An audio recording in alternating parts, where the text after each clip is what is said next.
দুঃখ ভারাক্রান্ত মন নিয়ে আপনাদের সামনে হাজির হয়েছি। আজ ঢাকা, চট্টগ্রাম, খুলনা, রাজশাহী, রংপুরে আমার ভাইয়ের রক্তে রাজপথ রঞ্জিত হয়েছে।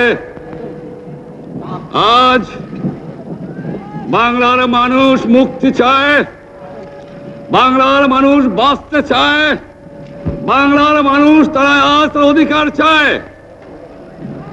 কিন্তু দুঃখের বিষয়, আজ দুঃখের সঙ্গে বলতে হয় 23 বছরের করুণ ইতিহাস, বাংলার অত্যাচারের, বাংলার মানুষের রক্তের ইতিহাস, 23 বছরের ইতিহাস, মুমূর্ষ নরনারীর আর্তনাদের ইতিহাস, বাংলার ইতিহাস, এদেশের মানুষের রক্ত দিয়ে রাজপথ রঞ্জিত করার ইতিহাস।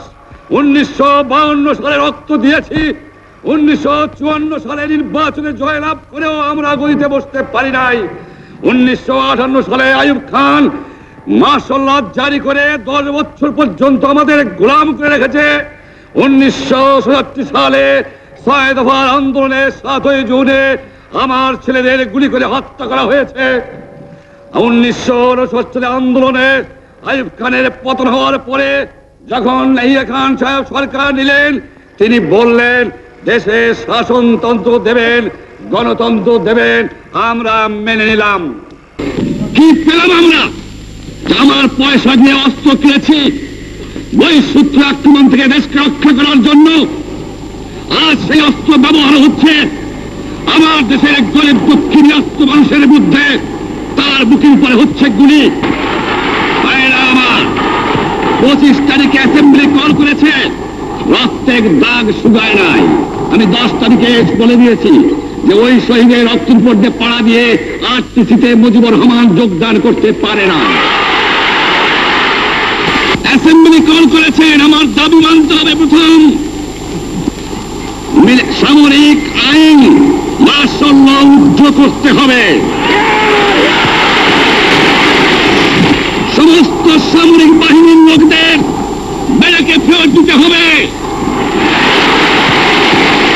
যেভাবে হত্যা করা হয়েছে তার তদন্ত করতে হবে। আর জনগণের প্রতিনিধির কাছে ক্ষমতা হস্তান্তর করতে হবে। তারপরে বিবেচনা করে দেখব আমরা অ্যাসেম্বলিতে বসতে পারবো কি পারবো না। আমি পুনর্বন্ধুত্ব চাই না, আমরা দেশের মানুষের অধিকার চাই। আর যদি একটা গুলি চলে, আর যদি আমার লোকের উপর হত্যা করা হয়, তোমাদের উপর কাছে আমার অনুরোধ রইল, প্রত্যেক ঘরে ঘরে দুর্গ করে তোলো। তোমাদের যা কিছু আছে তাই নিয়ে শত্রুর মোকাবেলা করতে হবে এবং জীবনের তরে রাস্তাঘাট যা যা আছে সব কিছু আমি যদি হুকুম দেবার না পারি তোমরা বন্ধ করে দেবে। আমরা যখন মরতে শিখেছি তখন কেউ আমাদের দমাতে পারবে না।